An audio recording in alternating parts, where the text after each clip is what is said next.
for getting on with us tonight. I'm super, super fired up about this call because we're doing something a little different tonight. We're doing Q&A. So instead of everything I want to know, we ask the agency what they want to know. So, but before we get into that, thank you for jumping on. I'm just too fired up. Can you give anybody who might not know who you are, which would be crazy, just like a quick little background on you?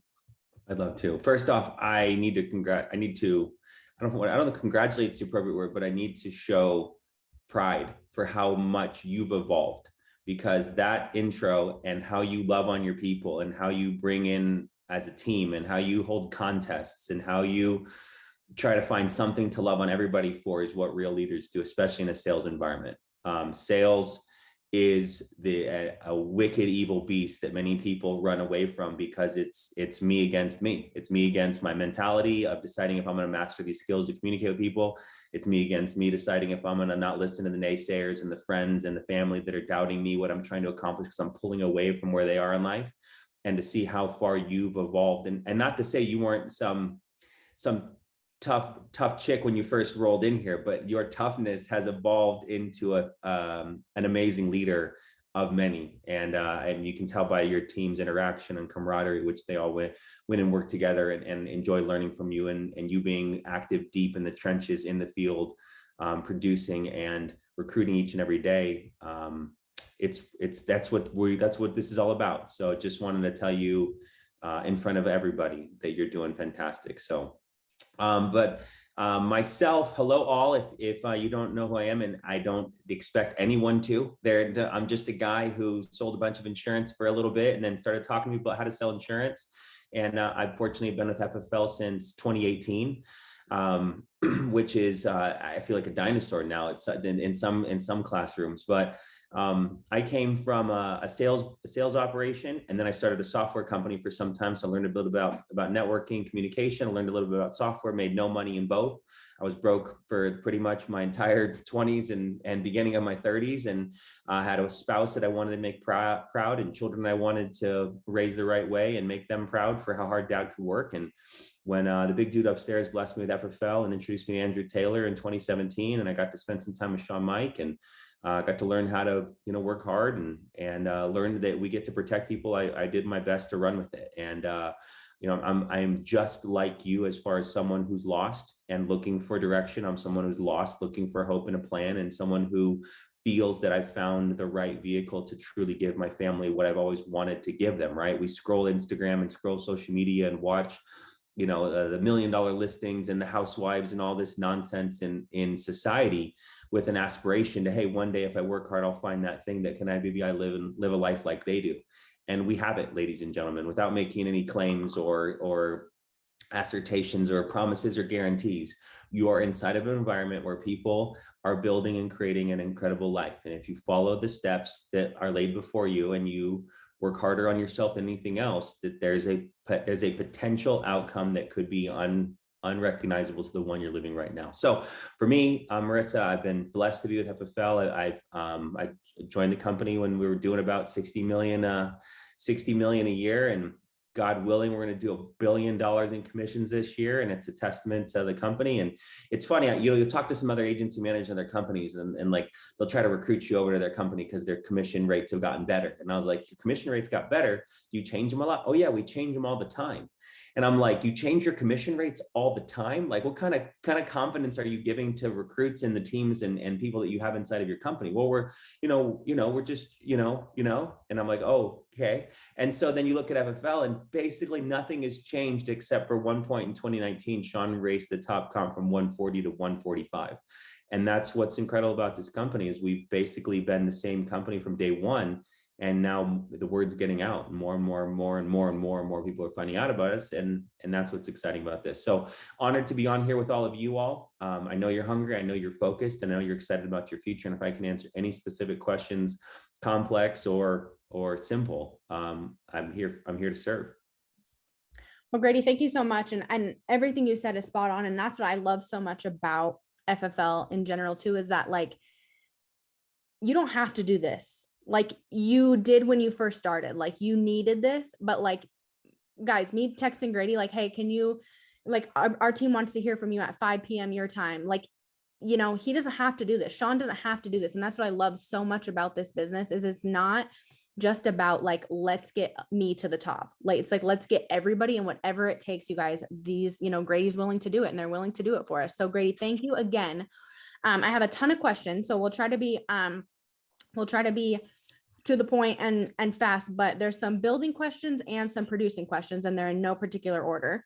So first one is, let me see here. Well, this is a personal question, Grady, so let's just launch it. What is the first thing that you do in the morning?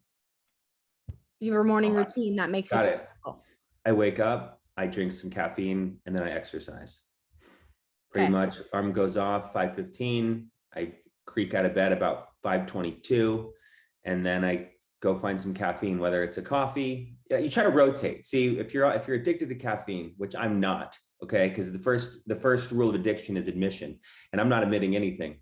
But I'll go either it's coffee or it's a pre-workout or it's these things are great. Rock came out with his own energy drink. They're fantastic. So so caffeine, and then I'll exercise. And why do I exercise? Because I'm chubbier than I want to be. So we're getting really personal with 116 people.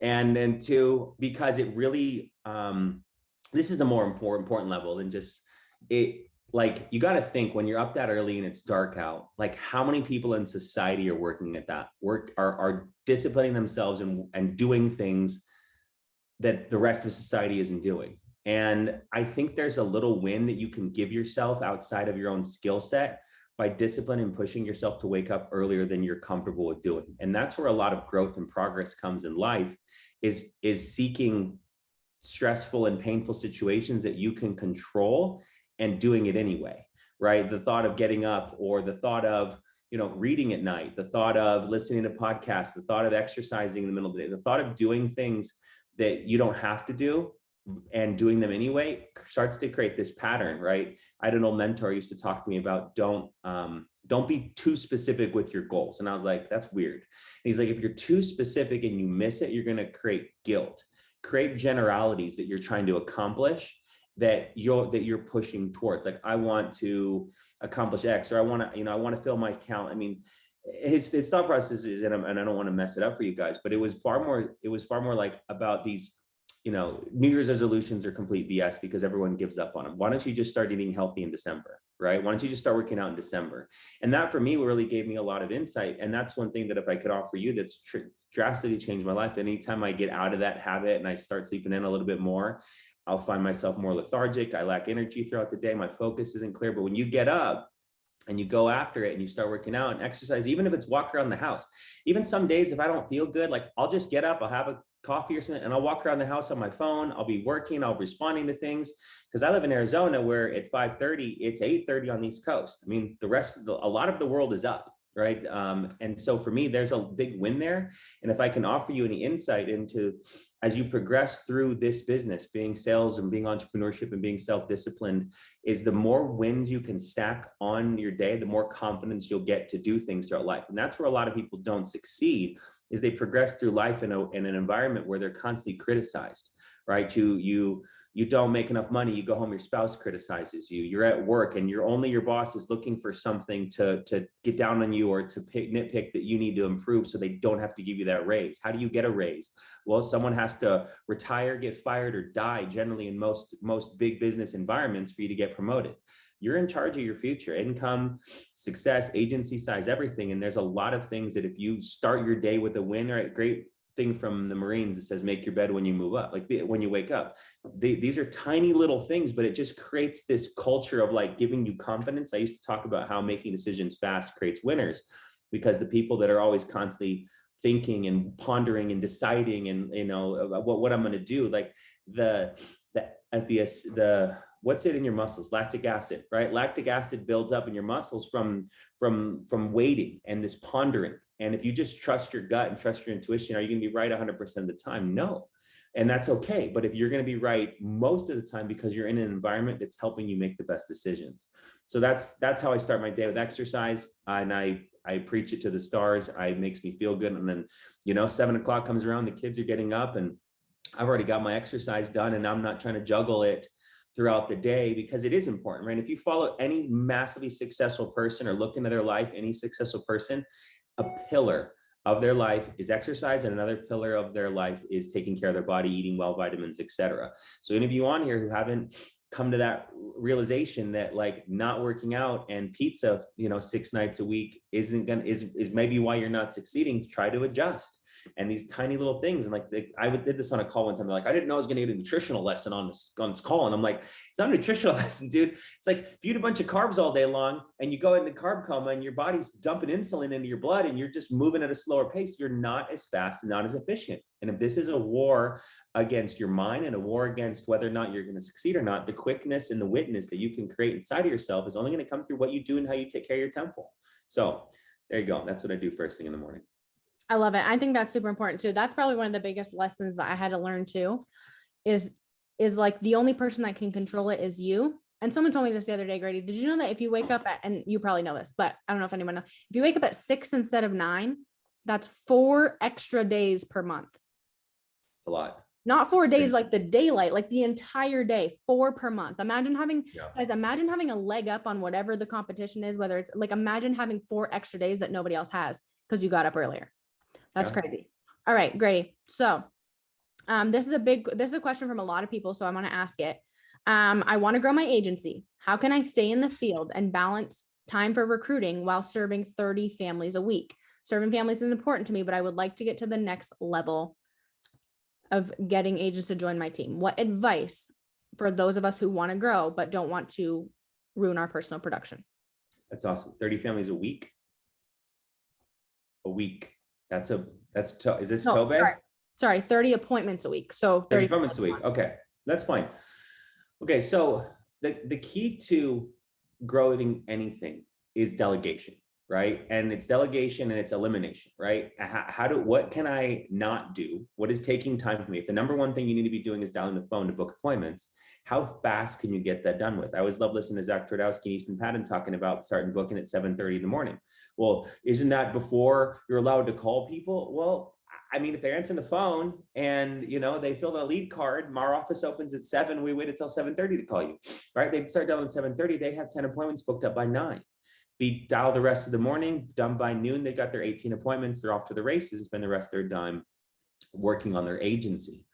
Because once you understand that the mechanism of sales is very simple, it's just like riding a bike. You get enough lead flow in, you've mastered your dials and phone scripts to the level enough where anyone you talk to, you're basically on book, unless they're out of the country, right? Then you're going to try to virtual sell them now versus back in the day, I try to book it for the day they got home on the plane flight. But in that understanding is that if you focus on how fast can I get done these important things I need to get done to keep my production going, then how soon can I get to my other things? Now, for me personally, I would dial in. I was not in a fast, sufficient dialer. We didn't have phone burner back when I was dialing.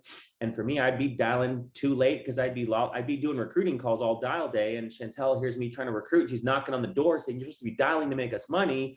That recruiting stuff isn't going to turn in it. No, she never said that. But she's like, it was always like, what are you doing? We need to focus on now money, right? And that's what's so amazing about this business is the now money. So what I do is I would post ads on the morning of my dial day. I'd have responses come in, and then I'd have a yellow sticky note or a notepad, or I'd put it onto a Google Sheet. And while I'm driving around in between appointments, I'm calling recruits, texting recruits, getting them into class, putting them into contracting, having as many conversations as I had. And throughout the day, if I've had my third appointment, I'm telling them what I just did. Hey, I just protected 3 families this morning.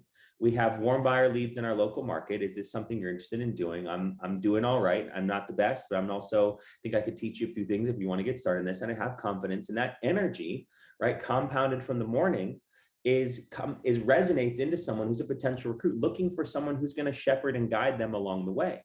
So for me, that's how I balanced it. Is I would delegate out to, at the time was Craigslist, to bring me in recruits to talk to. And then I would be running around and trying to run points. It's just about balance, right? I mean, if you right now are at a point in your production that you're not sales confident enough, that you are watching sales training videos between every appointment, then that's your focus right now, right? There's a final expense audio from Trey Honeycutt, and there's 4 Paul McLean audios. They're on FFL America right now underneath presentation. 4 Paul McLean audios where he digs in how to protect families in certain situations.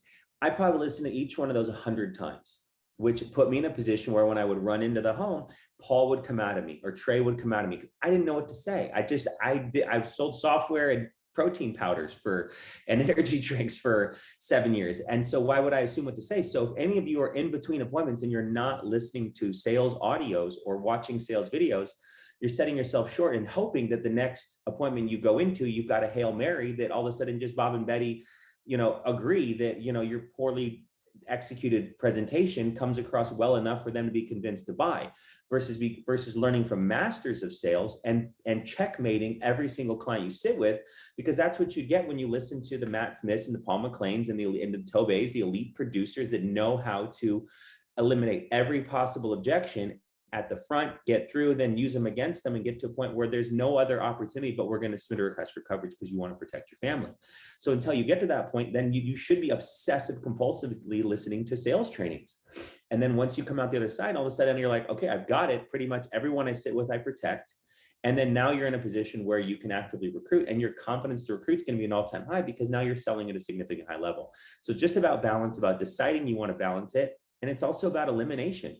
I didn't spend any time with my friends who aren't in this business, right? A lot of people go, well, you're too focused. You're working too hard. Do you really need to do that much? Well, we were living in an apartment and I had a futon that my daughter slept on. And that wasn't what I wasn't in some grandiose position where my ego or arrogance or pride as a man was like, I need that Thursday softball. And my buddies are they're playing soccer on Wednesday nights, honey.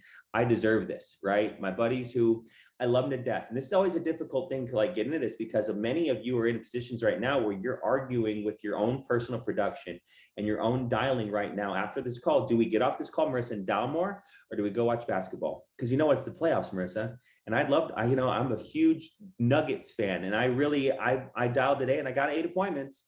6 of them are shaky, 2 are solid, but I deserve to watch this game. Or do you sacrifice some playoff basketball for a period of time to be able to go to the games, right? And that's the thing that you've got to really check and balance yourself as someone. And for me, it was easy, right? I was married, 3 little ones, and disappointed with myself and what I'd accomplished. So that's the answer, guys, is you just make it happen. And you make it happen by setting yourself up, by delegating out so you have recruits to talk to. And if you're not at a point where you're confident in your recruiting, I'm not saying don't do it, because you can share this with anybody and it's going to be it's going to transpire into someone wanting to be interested, or at least having questions, get them over Marissa, myself, Tobe, and one of their leaders. But the answer for you today is, how do you get your sales production to such a level where you walk into the homes or you do virtual and you protect everybody, because they're not filling out requests because they're bored. They're filling out requests because they want someone to help them with this problem they've got. That was fantastic. Wow. Okay, Grady, I'm going to kind of combine this because I think your answer is going to be a little bit the same. So a couple of different people ask this in a different way. So one of them is personal production, right? When you get no-showed, or someone reschedules you, or you get chargebacks. Okay. Other one is when your team isn't growing as fast and you feel like you're in a rut. There's hills and valleys of the business.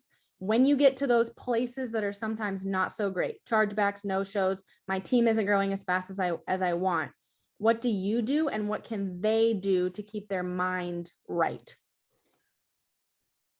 So let's answer one at a time. So chargebacks are part of the business, right?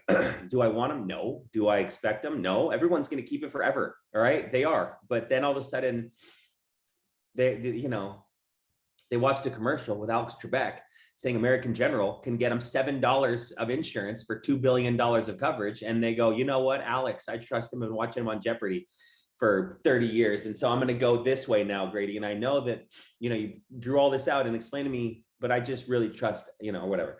So the understanding though is I was cautious to make sure, one, I analyzed their budget, right? To some capacity. What do you guys make? Any income coming in, approximate amount of expenses, and you're trying to find out what's that cushion, right? If the cushion's $200, you're not selling a policy for 180, you're selling a policy for 40, right? If the cushion's 700, you're not selling, I wouldn't sell a policy for 540, I'd sell a policy for 160, right? But you have to find out what their disposable income is. And why?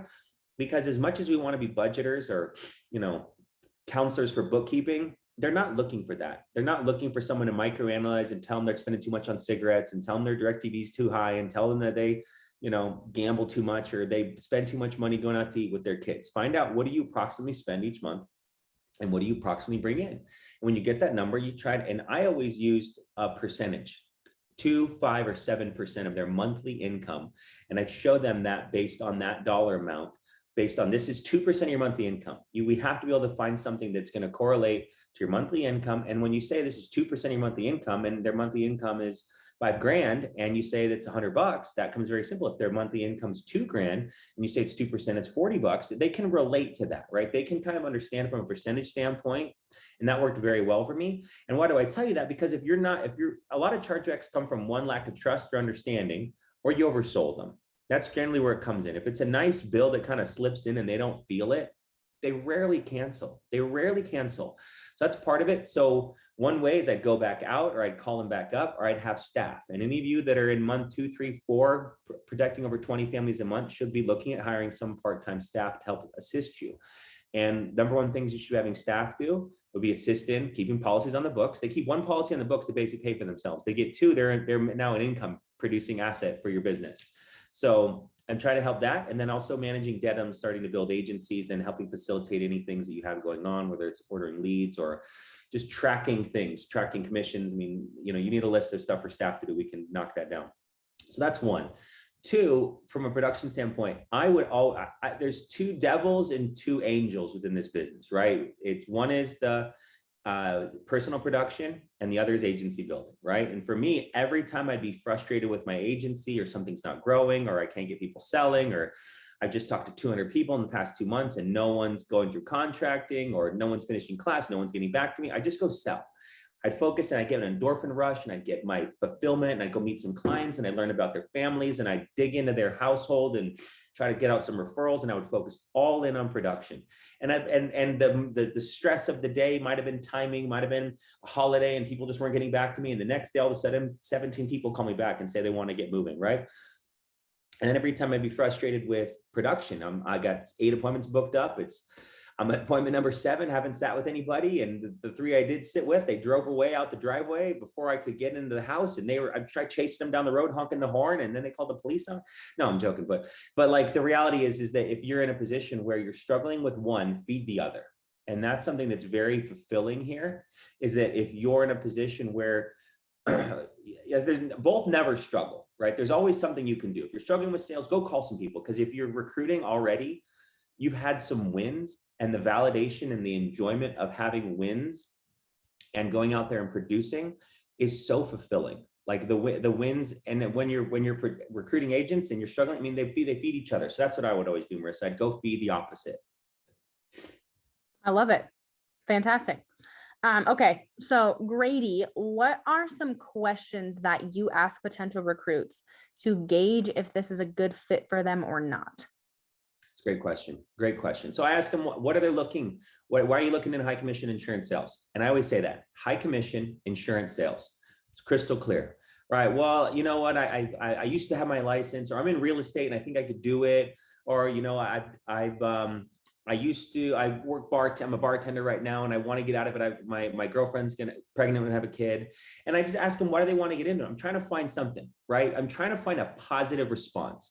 That's it. Like, does everyone need to have a perfect response? No, I'm not some corporate HR hiring manager. I'm going to be someone they're going to talk to a lot. So I want to find out if they want to talk the way I want to talk. Now, do I work well with everybody? I feel like I do a pretty good job, but there are people that just, they just kind of more analytical, and I'll kind of maybe pass those agents off to other people, but I'm looking for a positive response. And now if they answer it negatively, hey, perfect, man, why don't you go check out the overview video and let me know if you like what you see, right? And if they respond, then I'll give the lead away.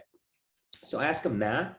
I ask them, how much do you have to invest to start your business? You understand this is a business. There's going to be small investments up front. We're not talking $10,000, $20,000, but $500 to $1,000 needed to get started from a lead investment to get started. And I always use Jordan Lowry's line, you'll need to buy leads once. And I'm not trying to sell them on the fact that it's one time and it's just one quick cost. I'm not trying to talk it down.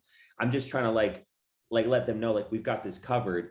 We've got leads. yeah, we request, encourage you to invest as much as you can, but ideally 500, most likely $1,000 to get started is going to be plenty of at bats.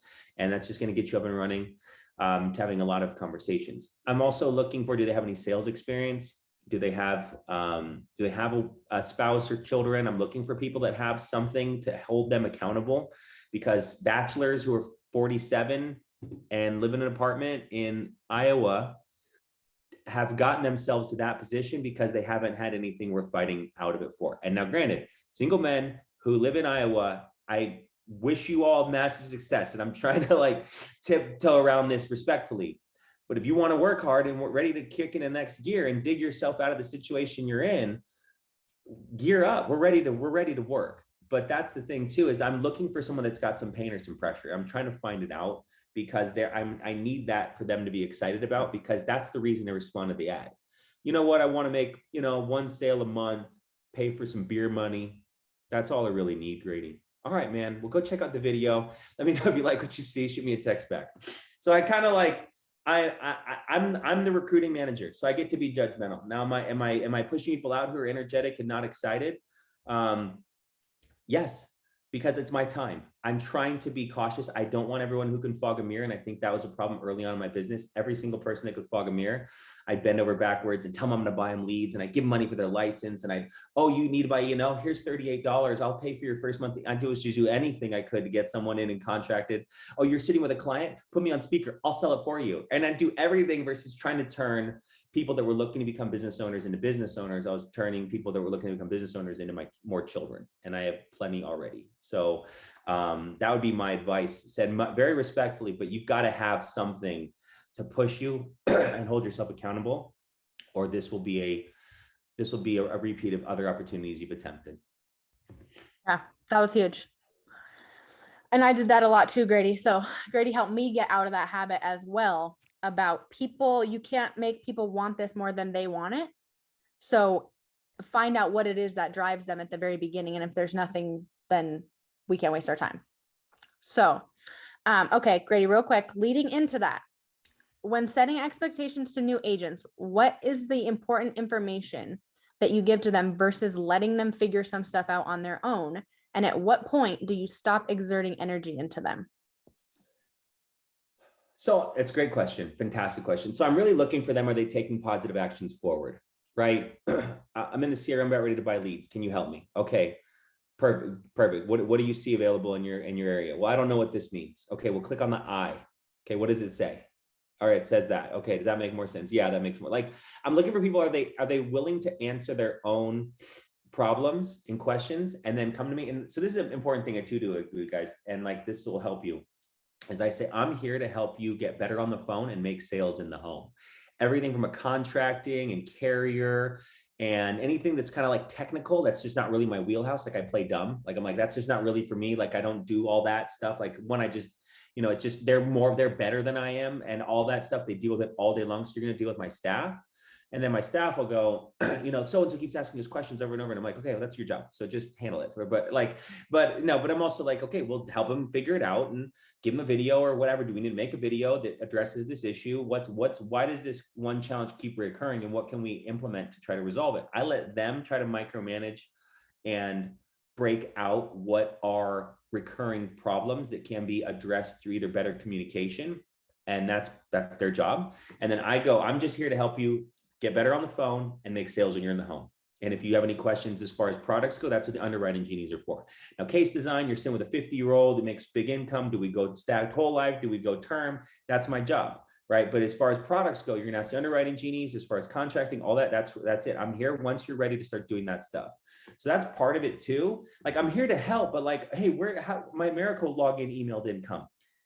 Okay, call Americo. Like, you know what I mean? Like, I try to like enable them as much as possible to become business owners. And that's part of it too, is like, as soon as they stop like acting on the answers I give them, that's really when we become more of a text relationship, right? Just text me. I'm in a call. What's up? I'm in a meeting. What's up?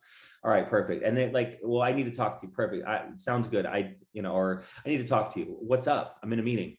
But then they'll text out some long thing and I'll go, not a problem, or whatever.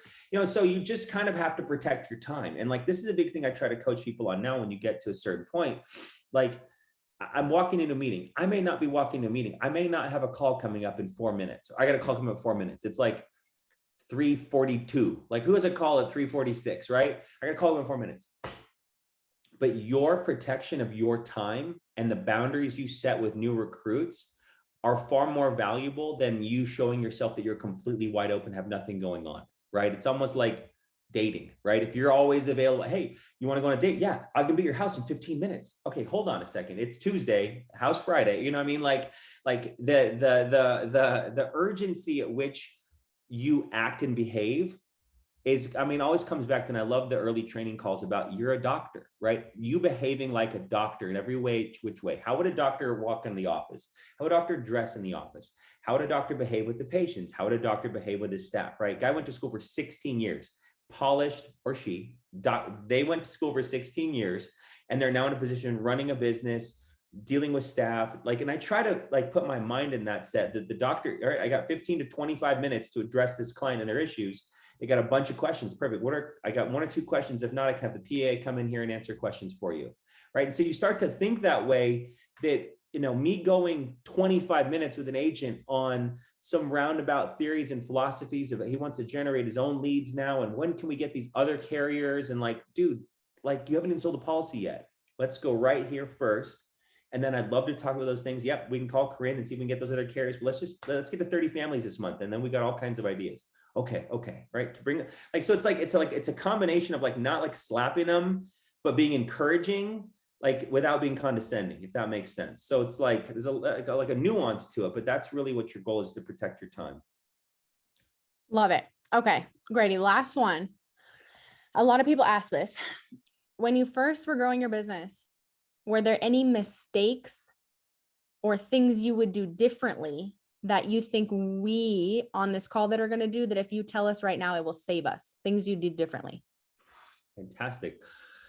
There's probably a few things. So I'm going to try to give a few things there, but one, I hired staff early. It was my wife. And then she quit 4 times until I hired Jade, because I was not a good manager or boss. And I wanted the stamps put on straight. And she was like, I'm holding a baby and I'm trying to put a stamp on, and I'm writing it with my, like, you know, I'm like, okay, I'll just be grateful that the stamps are on and the thank you cards get sent out. But like, for me, I should have hired staff a little sooner once I had the confidence. Now, granted, I understand a lot of you guys are nervous about incurring an expense. Now, part-time people are great. So 1 would be staff. 2 would be not having enough people to talk to each and every day, because I'd be trying to squeeze past old prospects and trying to, like, you know, and granted, I knew what I was doing. I knew I was selling enough that anyone would be lucky to work with me, in the sense that I knew I could help them. But I'd be chasing these guys. I remember talking to people for weeks and they were like, yeah, I'm thinking about it. And I'm like, calling, hey, it's been a week. And I'm like this like telemarketer guy trying to make my $7 commission direct TV sale, like calling him back 3 weeks later, trying to get, I'm like, I should have just, and that's really, Marissa, where my whole passion for email marketing came in, is that I just put them all into an email list and let the emails drip. And I talk to the most interested ones, just like with leads. I call them 2-3 days in a row, and then they're on the email list, and I let the email list drip on them, and some get back to me, some disappear. So hire staff sooner, prospect more people, and then be more controlled and tactful with the conversations. And this was one of the most pivotal moments in my business. Is I was 7 months in, having tons of production success, making more money than I ever could have dreamt from a sales standpoint. And I'm like, everyone's talking about build a team, build a team, build a team. And I was like, why do I want to deal with all of this? I've had hundreds of conversations. I can't get anyone started. And I tell Andrew this, and he's like, let's go on the phone with Sean. So it's 3-way, me, Andrew, and Sean. And so I break it down for Sean, what I'm doing. Hey, Sean, I'm producing at this level. Thank you for the company you've created, I go, I've had hundreds of conversations with people over the past few months. And I just, you know, I don't know if I really want to build a team. I can just produce and make it live an incredible living. And he goes, Andrew, how many people have you contracted? How many agents have you had over your career? And Andrew goes, thousands. And I was like, oh, so it's a volume game. And he goes, yes. How long are your conversations? And I'm like, 35, 45 minutes. I'm getting to know them. I find about their high school mascot. We find out what sports our kids play. I really get to know them. And he's like, what are you doing? He's like, I mean, in Sean Mike's most Sean Mikey of Way. He's like, dude, I'm having 5 to 7 minute conversations. You're not gonna make the decision if they're gonna do it, and you're not gonna make a decision if they're not gonna do it. Just be a good introducer, tell them what you're doing, tell them how to get started, and let them figure it out. And I was like, so it was a light bulb moment for me that I used to spend so much time early on having to talk to people, that the reality was just talk to more people, not talk to the same people longer. Let them earn your time as you progress in the business, and then build relationships down the road, versus trying to build relationships on the first phone call. And that was a light bulb moment for me. And what went from 7 months to, by my 11th month, we hit vice president, issue paying 150 families in a month. And I was issue paying 0 at month 7. And by month 11, we went to 150. And it was just that the little switch of more conversations shorter, not less conversations longer. And if that was an epiphany moment for me. And just, yeah, that volume. So Marissa, you guys are incredible. Thank you for the time, and anything I can do, tag me in. That was fantastic. And we're just honored to have you. And thank you so much for your leadership and your guidance. And thank you for getting on with us. It sounds like you know, you're busy and you have a lot, and we know that you don't have to do this. So we're just honored. We love you. Thank you. And you are the host of the meeting. So if you could end it for us, that would be fantastic. You got it. Thank you all. Appreciate you all. Grateful for you all. Thursdays, FFL America call. Big announcement. Big announcement. New partner, new add-on income stream for agents. So I'll tell Marissa about it when we get off, but it's going to be big. Everyone's going to know about it, but we get it first. So that's Thursday at 12 p.m. Pacific, 3 p.m. Eastern. Yeah, I'll have the CEO of this company on with us. It's going to be huge. So appreciate you guys. Grateful for you all. Thanks, Grady. I'm like closing your call out right now. Go Dominators. I feel like, bye. Goodbye.